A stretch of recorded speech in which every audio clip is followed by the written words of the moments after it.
혁명배당금당 김길수 광주광역시 수석 부위원장을 만나보겠습니다. 저희 방송은 방송심의위원회 윤리규정을 준수합니다. 안녕하세요. 네, 안녕하십니까. 네, 저번에 뵀을 땐 후보로 오셨던 것 같은데 오늘은 네. 이렇게 부위원장으로 오셨습니다. 특별한 이유가 있습니까? 예, 제가 원래 광산갑에 출마를 했었는데 네. 저보다 훌륭한 분들이 많이 계셔서 양보를 해드리고 저희 후보자분들이 이번에 경험도 없으시고 연세도 많으신 분들이 많아요. 그래서 차라리 선거법에 위반이 되면 또 안 되는 거니까 네. 그런 것들을 제가 차라리 케어하는 게 낫겠다 해서 네. 제가 서포터즈 역할을 해드리고 있습니다. 네. 국가혁명배당금당의 정체성 먼저 소개해 주시죠. 네, 저희 정체성은요. 네. 저희는 기본적으로 중산주의를 표방을 합니다. 네. 그래서 1차 목표는 모든 대한민국 국민이 중산층까지 삶의 질을 끌어올려서 정말로 돈 걱정 없이 살 수 있는 나라를 만드는 것, 이게 저희의 정체성이고 네. 저희가 앞으로 10년 후에 아시아 통일하고 또 15년 후에 세계 통일까지 해서 네. 저희가 무국경, 무차별, 무전쟁을 해서 모든 기아 문제 해결하고 전쟁을 완전히 종식해서 지구의 평화를 이루는 것, 이게 저희의 최종 목표입니다. 예, 그렇습니다. 네. 최근 논란이 된 선거보조금 이야기가 빠질 수 없을 것 같은데요. 네. 8억 4천만 원이라는 선거보조금을 받았다는 논란이 있습니다. 혹시 관련해서 입장 말씀해 주실 수 있을까요? 예, 제가 그 보도를 보면서 좀 네. 쓸쓸했는데 네. 그 메이저 방송사에서 그거를 8억 4천만 원이나 받았다 뭐 이렇게 보도를 해요. 네. 근데 사실은 그 저희가 그 8억 4천만 원이 3월 31일 날이죠. 저희 중앙당 통장에 그 돈이 꽂힌 거예요, 갑자기. 이게 뭔 돈인가 해가지고 선관위에 물어본 거죠. 그랬더니 2004년도에 생긴 법인데 국회의원 예비 후보자 중에 30% 이상 여성 회원이 등록을 하면 그 국가에서 선거 보조금으로 주게 돼 있는 그 돈이더라고요. 그래서 제가 알게 됐는데 이걸 마치 우리 당대표이신 허경영 총재가 처음부터 노리고 이거를 여성 후보를 많이 내지 않았냐 이렇게 메이저에서 떠들어대더라고요. 기가 막혔어요. 그리고 또 한 가지 보태서 정말 경합해야 될 일은 따로 있거든요. 네. 보시면 보이시나 모르겠네. 보이시나요? 여기 보면은 더불어민주당이 120억 받았고요. 미래통합당이 115억 받았어요. 그런데 이건 그렇다 치더라도 더불어민주당이 이번에 꼼수 정당, 위성정당 만든 거 아시죠? 네. 위성정당이라는 거는 원래 그 연동형 비례제라는 게 뭐예요? 두 당만 있게 하면 안 되고 맨날 쌈박질을 하니까 다른 이렇게 작은 당들도 신생당도 와서 좀 목소리를 내고 국정 운영을 같이 하자 이런 뜻으로 내는 건데 결국은 꼼수를 부려가지고 그 자리까지 다 독식을 해버렸어요. 그래서 나온 당이 더불어민주당이 더불어시민당 네. 8명인데 이거 저기 여기서 이렇게 그쪽으로 간 거 아닙니까? 8명이 갔다고 해서 무려 24억 받았거든요. 그뿐만 아닙니다. 미래한국당 20명이 갔는데 여기는 무려 61억을 받았어요. 이런 게 꼼수잖아요, 완전히. 여기에 대한 경악을 해야 되는데 마치 저희가 8억 4천만 원이나 받았다. 참 기가 막힐 노릇입니다. 메이저 언론사들 반성 좀 하십시오. 네. 국가혁명배당금당의 본 후보 등록자가 257명이라고 들었습니다. 네. 신생 정당치고는 엄청난 사건인데 공중파에서 본 기억이 없는 것 같습니다. 그것도 뭐 방금 말씀드린 네. 어떻게 보면 메이저 언론사의 횡포죠. 사실 저희가 그 8월 15일 날 창당을 했어요. 네. 그러면은 창당한 지 불과 8개월 만에 제가 국회의원수를 낸 건데 이번에 더불어민주당이 비례 합쳐가지고 253석, 미래통합당이 237석, 저희가 무려 257석이에요. 1등이에요, 1등. 말도 안 되는 일이 벌어진 겁니다, 지금. 그것도 돈도 있는 사람도 아니고 다 대부분이 흑수저인데 돈을 딱 빌려가지고 대출 받고 막 빌리고. 근데 이거를 메이저 언론사에서 방송을 하지 않습니다. 정말 방송을 해야 될 건 안 해버리고 정말 잘한 거 칭찬해줘도 모자랄 이거를 안티로 몰아버리고 이게 참 씁쓸한 거예요. 네. 국민들도 좀 진실을 알으셨으면 좋겠습니다. 네. 국가혁명배당금당 하면 허경영 총재가 떠오르는데 네네네. 이미지가 그렇게 좋지는 않은 것이 사실입니다. 네. 황교경 총재가 정확히 어떤 사람인지 설명이나 입장 부탁드립니다. 알겠습니다. 우리 허청룡님에 대해서 네. 안티하는 방송이 너무 많아서예요. 사실은 전혀 다른 건데 이분이 20살 때 이거 보이나 모르겠네요. 자 20살 때 이분이 박정희 대통령 아시죠? 네. 거기에 비밀 특별 보좌관이셨어요. 20살 때. 예. 그리고 그분이 새마을운동 혹시 아십니까? 네네. 예, 새마을운동 근면 자주 협동했잖아요. 그거 아이템을 내신 분이 이분이십니다. 허경 총재님이시고 그것뿐만 아니라 삼성 반도체 하십시오. 그때 당시에 네. 현대 자동차 만드십시오. 그거를 제안했던 분이 이분이세요. 이거를 국민들이 모릅니다. 예, 그러니까 벌써 이 어떤 세상을 뚫어보는 그런 어떤 관점이 남다르다는 거죠. 예, 그리고 여기 사진 있네. 예, 박정희 대통령 보이시고 허경 총재님 여기 보실 거예요. 여기 노태우 대통령도 보이시죠. 그리고 또 하나가 박정희 대통령님이 돌아가시고 나서 또 어떤 일을 하셨냐면 한국의 페스탈로치 예, 해가지고 네. 예, 여기 서울신문에 기사가 나왔어요. 예. 자, 빈민봉사가 허경영 40세, 그때 당시 40세잖아요. 네. 87년 15대 대통령 후보였던 그는 만 18년 동안 15,000명의 거린을 보호하며 호국 무슨장, 훈장, 감사장 등 500여 장의 포상을 받아 신기록을 세우기도 했다. 이게 봉사활동을 예, 18년간 하셨어요. 15,000명의 거린을 도우면서 그 일을 하셨던 분이거든요. 예, 그런데 이분이 15대부터 이제 그분들 갖고는 한계가 있으니까 네. 차라리 정치를 해서 모든 나라가 골고루 빈민을 없애겠다라는 생각으로 15대 대통령을 처음 출마를 하시게 된 거죠. 네. 그 뒤로 16대, 17대 세 번 다 출마를 하셨는데 안티를 많이 해요. 언론에서. 네. 그래가지고 조명을 제대로 받지 못하셨습니다. 예. 박정희 대통령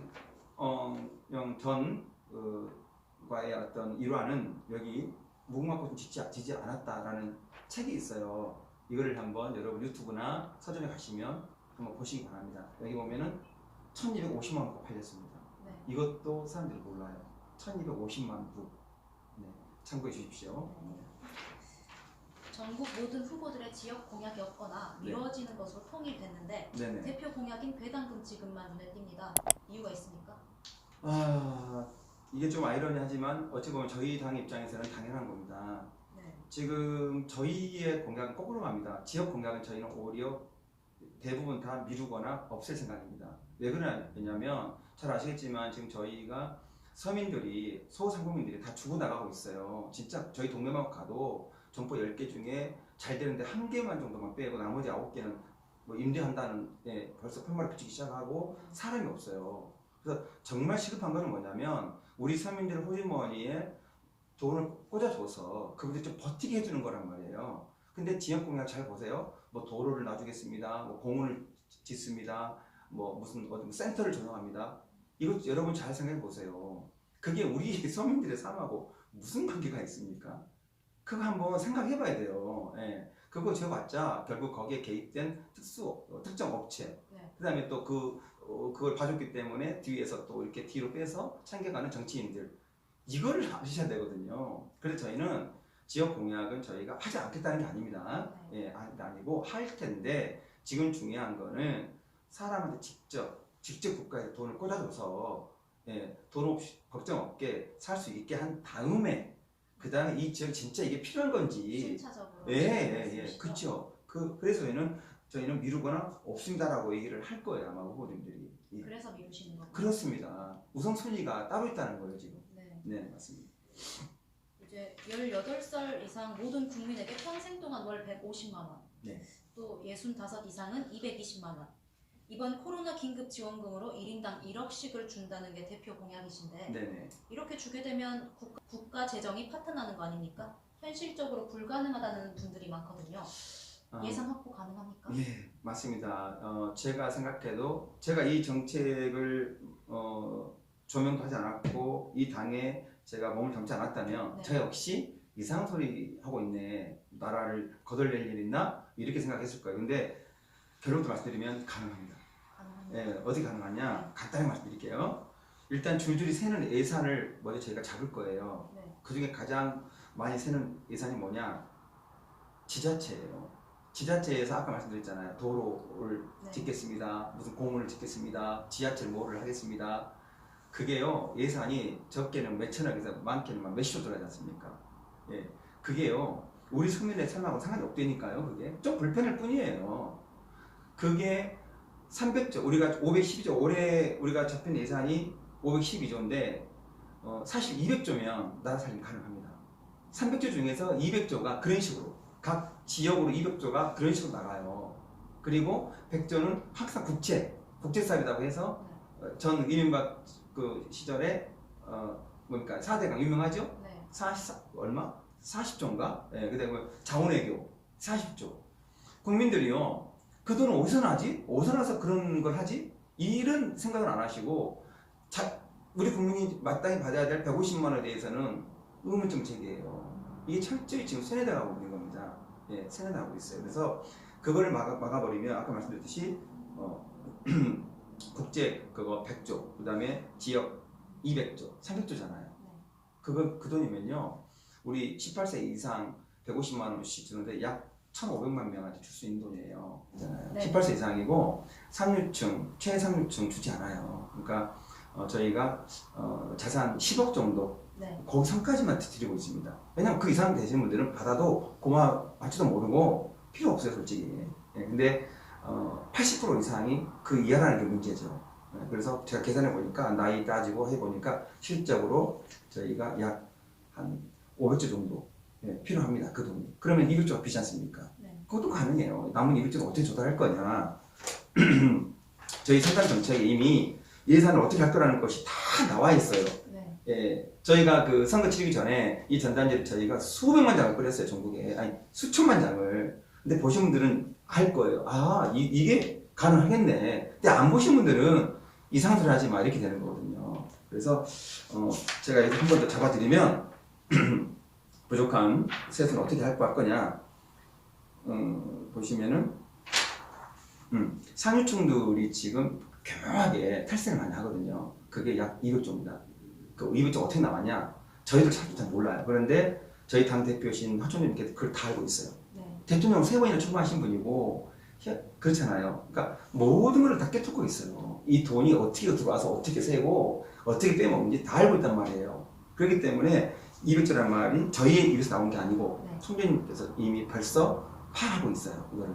그래서 거기서 200조가 확보가 될 것이고 특수사업자 신설해요. 이게 뭐냐면 예를 들어서 변호사가 있어요. 네. 변호사들도 수임료를 받으려면 많이 소개를 받아야 되잖아요. 근데 현행 법상으로 어떤 자기가 없는 사람이, 그러니까 거기 사무장 말고 자기가 없는 사람이 소개를 해가지고 수임료를 내놓으라고 말할 수가 없어요. 그게 청구했다가 역맞아요. 그죠? 근데 그걸 양성화시켜서 소개한 사람은 누가 됐든 간에 띄워줘라 이거예요. 그러면은 양성이 되겠죠. 네. 그 소개한 사람도 내 친구 혹시 뭐 내 엄마가 억울해 그잖아요. 근데 소개하면 저도 수임료를 당당하게 요구할 수 있어요. 그럼 거기 대신 세금 100% 신고해야 되겠죠? 그런 것이 이제 특수사업자라고 해요. 네. 그래서 그 정도면 한 500만 명 정도가 새로운 일자리가 창출되는 거예요. 그런 식으로. 네. 그래서 거기에서 들어오는 세금이 100조. 그 다음에 우리나라 세금이 복잡하잖아요. 혹시 우리 아나운서님도 잘 모르시죠? 세금 몇 가지인지. 무려 36가지입니다. 36가지. 예, 이거 복잡해요. 예, 그래서 36가지 세금을 하나로 통일해버립니다. 그러면 거기서도 100조가 또 확보가 됩니다. 그 다음에 재산 비례 벌금 100조. 이게 뭐냐면 네. 지금 우리 택시기사, 죄송합니다. 화물차, 택배기사들 정신없어 죽겠는데 도로에 차를 어쩔 수 없이 세워야 되잖아요. 근데 과태료를 4만 원 때려버리죠. 부자도 똑같이 4만 원이죠. 네. 뭐가 이상하지 않습니까? 잘못됐다고 보지 않아요? 형평성이 어긋나잖아요. 그래서 저희는 화물차라든지 택배기사, 상계형으로 입원하신 분들은 4만 원이면은 4천만 내게 해요. 반대로 부자들 있죠. 그분들은 똑같은 법을 위반했어도 그분들이 100배를 때려요. 40만 원 혹은 400만 원. 그렇게 해야 돼요. 그래야 부자들 횡포를 하지 않습니다. 그래서 그렇게 해서 또 걷어지는 세금이 100조. 이거 다 합치면 500조거든요. 네. 그건 좀 전에 처음에 제가 예산 그 저 지역 어떤 도발하는 거 중지시키고 국책 중지시키고 300조에다가 500조, 800조잖아요. 여러분들 150만 원 혹은 65세 이상 220만 원 주고도 남습니다. 남아요. 예. 예산 확보를 이렇게 하시는 네네. 이거 이미 이거를 저희 정책을 정확하게 읽어보신 분들은 팀이 다 알고 계실 거예요. 네. 이 네이버 들어가도 우리 국가면 배당금당 홈페이지에 들어가도 수백 가지, 수천 가지 내용이 다 거기에 들어가 있습니다. 네. 가능한 얘기입니다. 공약 중에 국회의원 100명으로 축소, 정당, 지자체 폐지, 무보수 무특권이라는 정책이 눈에 띄는데 네네. 이렇게 되면 국정 운영에 일할 사람이 너무 없어서 나라 살림이 제대로 되겠습니까? 그렇죠. 네. 그런데 여러분들 그것도 잘 아셔야 돼요. 우리나라가 땅덩어리 같이 요만하잖아요. 미국에 비하면 우리가 100분의 1이에요. 근데 거기도 잘 보세요. 국회의원이 꼴랑 100명입니다. 물론 하원도 있지만 실제 집행하는 거는 상원이에요. 100명이에요. 근데 우리나라는 인구 5천만밖에 안 되는데 국회의원이 300명이죠. 그뿐이 아니라 그 지자체 있잖아요. 뭐 도지사, 시장, 구청장, 시의원, 구의원, 군의원, 그죠? 네. 이게 말도 안 되는 거예요. 그래서 그분들한테 1년에 나가는 월급 합쳐서 세비가 5조입니다. 5조예요. 5조. 그뿐만이 아니라 아까 말씀드렸죠? 지역에서 예산 달라고 해서 그거를 집행해 가는 그 예산이 200조입니다. 200조예요. 예. 근데 이게 국민한테 가느냐? 그 지역에 있는 주민한테 가는 게 아니라 자기네들 개발 사업에 쓰여진다는 거죠. 예. 그래서 저희는 그런 폐단을 알기 때문에 없애야 된다. 가능해요. 임명제로 하면 되잖아요. 대통령이 임명해버리는 거예요. 너 시장해. 소수로 운영. 그렇죠. 가능해요. 가능합니다. 예. 그리고 그러면 이제 알아서 그 도지사나 시장들이 알아서 채용을 하면 될 것이고 공무원 일하면 되는 우리 공무원이 있잖아요. 예, 유능원들 많아요. 그래서 굳이 구의원, 시의원 근데 이거 아세요? 그분들이 10몇 년 전인가 급여를 받지 않았습니다. 봉사직이었어요. 봉사직. 그거 알으셔야 돼요. 네. 근데 언제부턴가 갑자기 월급이 나오기 시작하고 심지어 밑에 보좌관들까지 월급 주는 걸 바뀌어버린 거예요. 예, 그렇다고 해서 그분들이 일을 제대로 하느냐 아시잖아요. 맨날 싸움만 하잖아요. 네가 옳다, 내가 옳다. 그런 국회 필요 없고 그런 지자체 필요 없다는 거예요.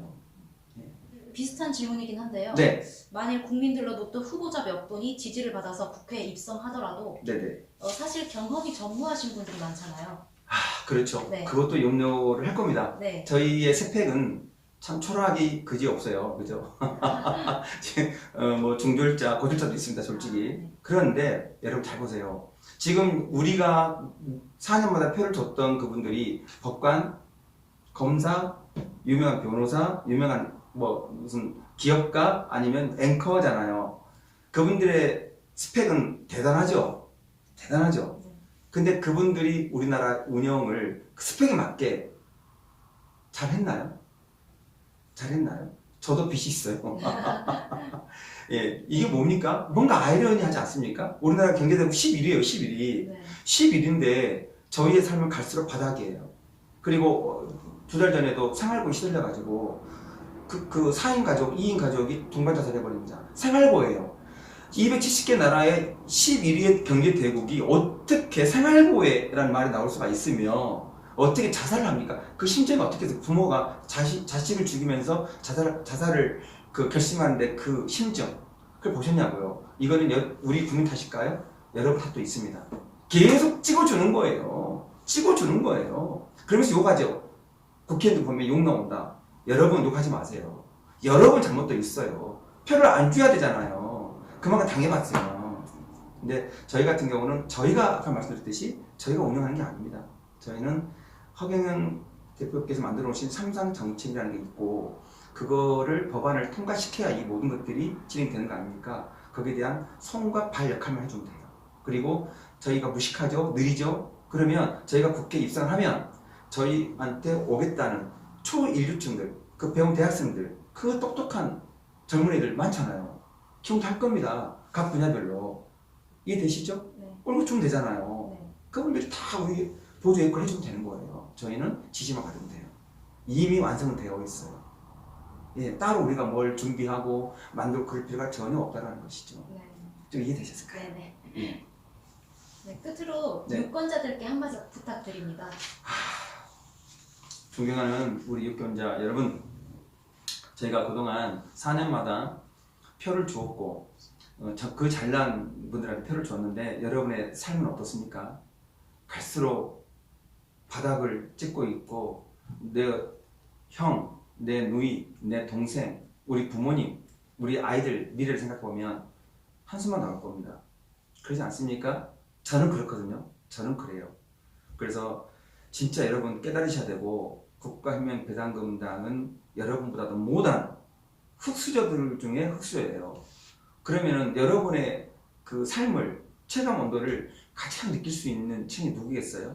저 위에 초롱성 같은 그분들이겠어요? 아니면 여러분과 함께 웃고 울고 자라는 이 환경에서 살아온 저희들이겠습니까? 그렇잖아요? 그래서 여러분 판단 잘 하시고, 국가혁명배당금당에 대해서 이상한 당이더라, 뭐 헛소리 한다, 그렇게만 치부하지 마시고요. 제발 메이저가 보도하지 않아도 유튜브, 네이버 이런 데 봐보세요. 진실이 거기에 다 나와 있습니다. 저희가 왜 나왔고, 빚 져가면서 돈 빌려가면서 왜 나왔고, 우리가 왜 이렇게 손가락질 받아가면서, 심지어 아내한테, 부모님한테, 형제들한테 이상한 짓 하지 말아라, 또라이냐, 이런 말 들으면서까지 나온 그 심정을 헤아려 주시고, 죄송합니다. 감사합니다. 제발 여러분 정신 차리시고요. 진짜 이번에 여러분 또 표를 그렇게 행사하시면 여러분 미래 없습니다. 여러분 아이들이, 여러분 부모님이 유학원에 가셔야 되고, 여러분 아이들의 미래도 없고, 여러분 정신 바짝 차리시고 진짜 생각을 바꾸세요. 이거 여러분이 믿으면 믿는 대로 됩니다. 진짜 됩니다. 예, 유튜브도 많이 보세요. 국가혁명배당금당 홈페이지에도 나오고 유튜브에도 저희 당이 어떤 당이 조명이 다 되고 있습니다. 부탁드립니다. 저희는 지금 피투성이가 된 채로 전쟁을 치르는 중입니다. 그 일은 저희가 할 테니까 여러분은 표만 찍어주라는 겁니다. 그게 어렵습니까?